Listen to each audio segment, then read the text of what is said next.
Welcome back to Life with the Spectrum. I'm your host, Gina Cavalli. And if you're like me, I've often asked myself, gosh, if I could just only think like my son thinks, like, what does he think? What is he thinking about right at this moment? The autistic brain is so wild, right?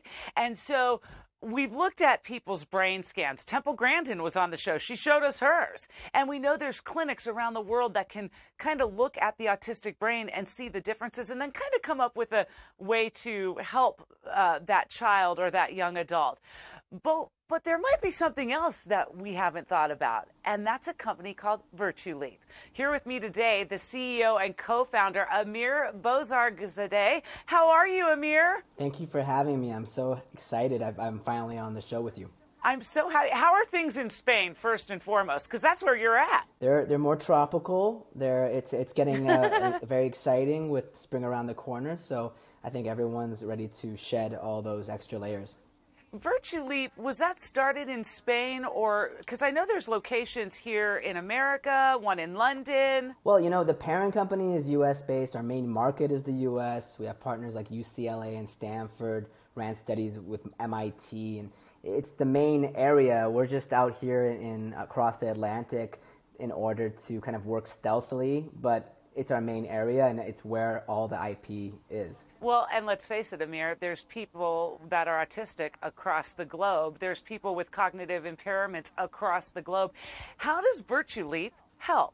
We have been spending the past 4 years creating, at the intersection of the neurosciences and virtual reality, a whole library of what we call games and neuroscience-based games, but they're actually like neuropsychological assessment tools that we've brought into a gamified way of making it easy for people to test and train their cognitive skills like memory and problem solving, but also because of the embodiment of virtual reality as this technology that literally hijacks the whole human circuitry into believing this experience is real, we're able to test as well motor control skills, spatial orientation, spatial audio awareness. It's like the whole gamut of what makes us human, and what we kind of forget is the nonverbal side of us. It's all engaged, and our solution is all about democratizing access to this type of technology.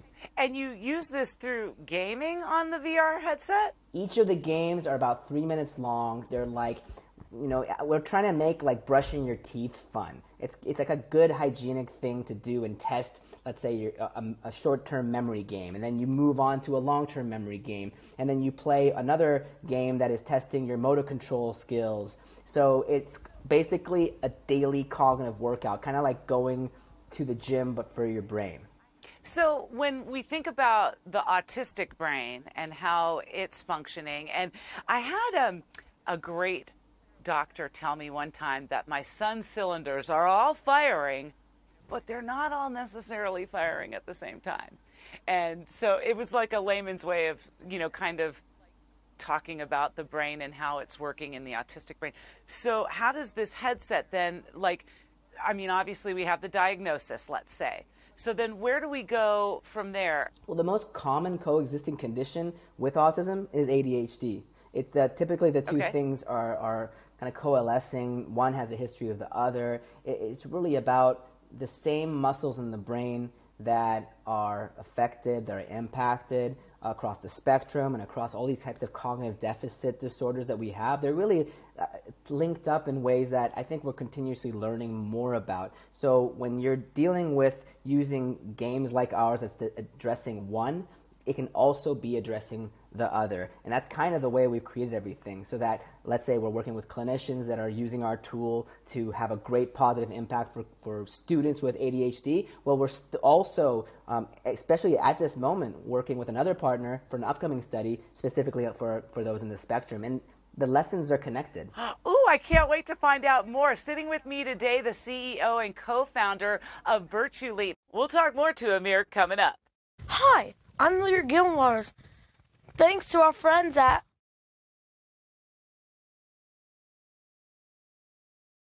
Welcome back to Life with the Spectrum. I'm your host, Gina Cavalli. Sitting with me today, the CEO and co-founder of Virtuleap. Amir, you're in Spain, right? I'm in beautiful Barcelona, right next to the Mediterranean. Mwah. I have to ask, you were just mentioning that you have a specific study with the VR, Virtuleap, and the autism community. Is that going to be here in the States by any chance? It's going to be with, it's an East Coast-based institute. I can't say anything, unfortunately, right now, but it's definitely U.S.-centric. A lot of these things always, the ground is always hit first in the U.S. You said East Coast. We're here in Atlanta on the East Coast. Hint, hint, wink, wink. No, can't give it up. You can't tell me, can you? No, I think I won't be able to sleep tonight if I reveal anything. Amir, let me ask you a question. So, for folks that are just learning about Virtuleap, is there the headset that they can purchase, or is it something that they have to go to therapy for or a special medical institute for? Absolutely not. You never need to go to a special place. You can actually just go to your Best Buy or whichever store you have next to you, and I promise you're going to find for sure the Meta Quest 2. It's about $400 now, fairly affordable, especially if you want to make this kind of present to your whole family, which a lot of our users right now. It's available on all of the stores. You can go and download our whole suite of applications for free. For consumers, there's absolutely no charge to it. Really, our business model is to work with pharma companies or clinics or some kind of groups that are on the B2B side. For consumers, it's absolutely, the whole thing is available for free now. So the purchase of the VR set, and then they can get all of the applications, and then is it like a system where you log on and you find out your results and you do your daily workout? It's exactly that. You ultimately register, and then you play 3 games, maximum 15 minutes per day or per session, and then you get back into the real world, which is what I want you to do. I'm not one of those VR frontier tech guys who wants you to spend too much time in digital reality. I want to go, what is serving as a restriction for you living your best life in the real world? VR can serve as that way to let's say hone on some of those skills, sharpen some of those areas that sometimes are actually a barrier away from you from some clinic or some neurologist. We want that technology to be available to you, and it's all about 15-minute sessions where you also input things like your sleeping habits and your moods day by day, so you can see what the relationship is. For example, we know for a fact over 53,000 users we've had registered to date across 5 languages. And we see when people sleep less than 6 hours, there's always a pattern of certain cognitive deficits. If someone has a mood kind of swing that is going kind of bad for whatever reasons in their life, we notice your cognitive performance reflects that. It's like that ancient Eastern mysticism saying you only know someone until you fight them. It's like the body reflects it. Our performance reflects it. Right. And so with ADHD then, because those kind of anxiety issues can hit at different points of the day. Do you see in your research and your past studies that after doing the VR training that there's a sense of calmness, or that somebody isn't as anxious, or what kind of results have you seen with that? It's such early days, and yes, we have seen things anecdotally. I just can't say anything from the point of view of the process of study, then publishing results in a peer-reviewed journal, and we can never do shortcuts in saying it, but I can tell you the technology is exciting. It has an intimate effect that we see across all age groups, but most especially, and I think this is really important, youth and people between 13 plus, in that bracket where they're being bombarded by game mechanisms embedded in TikTok, designed to mess up their whole dopamine rush, no attention span for more than 30 seconds. We're on a way for an endemic, not just for people on the spectrum with ADHD, but in mass. We're going to have a period of time coming up, if we're not careful, of attention, a lack of attention. Lack of attention. It's funny because most tweens and teens are into VR headsets anyway, and they play the games a lot. That was a big Christmas, gift for a lot of families last year and in the coming years as kids start to age into that. So to know that this is like a free service that you can actually kind of, even if your kid doesn't know you're watching, you're still kind of watching, and you're monitoring their brain growth and how they're adapting, and maybe they are or maybe they're not. Maybe you need to go seek help in other areas. I love this idea of Virtuleap. It's like, we're living in a time where on the one hand, it's like a double-edged sword. Data is so important, and the privacy and how we store it and how we use it for the right reasons, not the wrong reasons.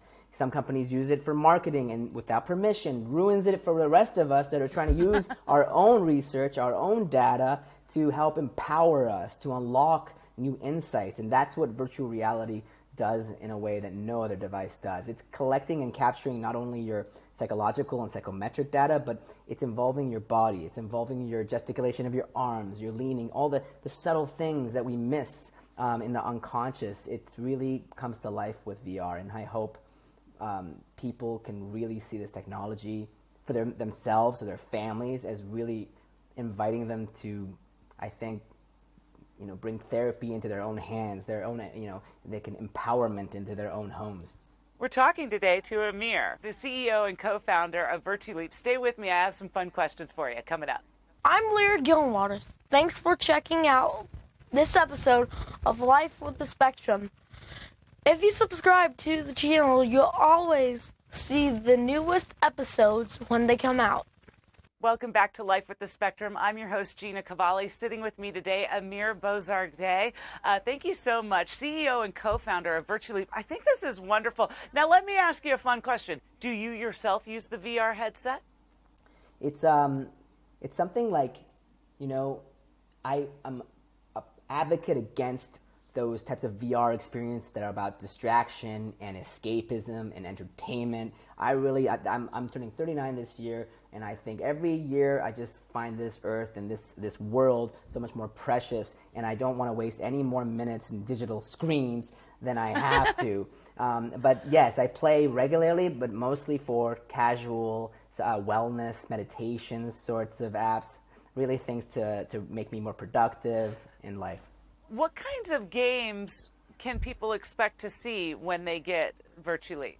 Well, the application is called Enhanced VR, and essentially it's got, at the moment, 15 of these exercises. Some are like really motor control fun, kind of two paddles in your hands and shooting different shapes of different colors into different portals, and it all based on neuroscience principles or neuroscience research. Another one is like taking a jumble of different pieces that have to be ordered in the right ways and very dynamic. It's not just like you pointing and shooting. You have to actually grab, get the tactiles, get your body involved in it. It's the full kind of body, more or less, trying to be involved in any of these games. Even if they're memory-oriented, you should still be spatially interacting as well. And that's something that people on the spectrum kind of lack. One, the motor skills, sometimes the fine motor skills, the overall motor skills, but then spatially, kids just aren't really aware. You think that like when they turn 8 or 9, they start to become more aware of the space around them, but then oftentimes, my son's 10 years old, and spatially sometimes he's not with it. So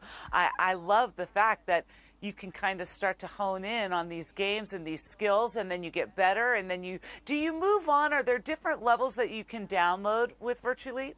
Essentially, it's the same. What we call we call it closed loop design, and it really is analogous to when you go to the gym and you use some equipment for the upper body, some on your lower body, right? Some for the biceps, some for the thigh. All these kinds of things are really analogous because in those machines, you pick the level that you can do. You plateau at the level of your difficulty just in these games, and you start off where you left off. And so it really just adjusts according to your plateau. Oh, I love that. That's great. So then you're always moving forward. You're always being challenged. Once you get to that level, I love your analogy about the gym because, if you're working out with 10-pound weights and they're just not doing it anymore, you got to go up. Go up in weight. You'll start feeling it again. So I like how you can do that and start feeling your brain working again and working towards the betterment and living your best life. It's really not about competition or comparison of anyone other than you with yourself. And I think that's the way we want to make things always oriented. We don't want to make things more addictive. We don't want to make things more challenging that they're out of reach. We want to make things useful to you, and it's part of your daily hygiene ultimately. It's something we think that should be part of someone's daily life, but not necessarily in virtual reality. Soon, Apple's going to come out with this really sleek, I think, device that's also what we call mixed reality. So you put a lens on, and it's in your living room. Like you're not shutting out the environment. And now you're playing our brain training games, but in your living room, and you can see your mom walking by or something like this. It's not have to be so socially isolating as currently VR is. We've come such a far way with technology. I mean, now they have, devices that you don't even have to pick your finger or prick your finger to take the blood sample to know if you have low blood sugar or high blood sugar. I mean, there's like devices that you just wear and it just tells you. It's like technology's come a long way. I love Virtuleap. I love this VR application. You just buy the headset and then you can download Virtuleap. Where can people find you? You can go to our website, virtuleap.com, and you'll have all the download links to take you where you need to go. If anyone on here wants to connect with me directly, feel free to add me on LinkedIn. I am a power user on there. I will respond to you ASAP. So you can also email me at amir@virtuleap.com. I'm really doing all of this from a different place than what I might have been doing 15 years ago. It's nice to be at the section of social impact. Why are you doing this, Amir? Anybody ever ask you that? Like, do you have autism that runs in your family? Do you suffer with ADHD? What made you concentrate and co-found Virtuleap? Definitely, neurodiversity would have been a nice thing to have known about more often back when I was in school. I wish they did. ADHD has been something that I've had to battle through for quite some time. In my family, autism runs pretty strongly. In fact, the firstborn child of my CTO and co-founder is on the spectrum as well. So it's been always part of our world and what we've always seen as our quest. Well, I love that fact that you have designed something that people can use on several different levels, autism included. Thank you so much for being with me today, Amir. Thank you so much, Gina, for the opportunity. It's been the best part of 2023 being here with you. Well, thank you. Tell everyone in Spain we say hello. I will. I'll send your blessings and everything, and I hope everyone, your audience and everyone has a wonderful year ahead. How cool is that? You know your teen or tween or young adult wants a VR headset anyway, so now there's an application absolutely free, FREE is for me, that you can actually see the progress, monitor what they're doing, and see their cognitive, wow. I mean, that's just kind of mind-blowing to me.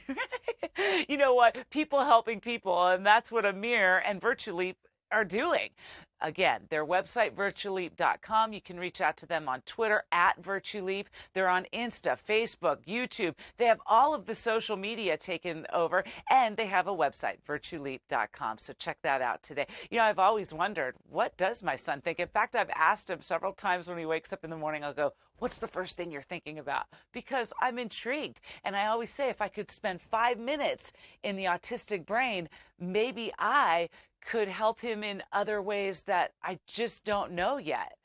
The brain is a weird and complex and tricky and lovely organ, isn't it? So Virtuleap, knowing that they can help. Pretty cool stuff.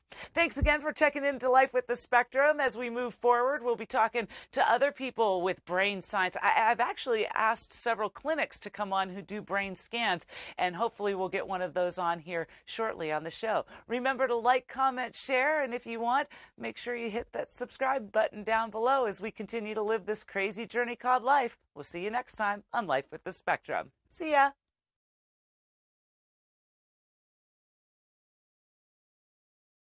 Bye.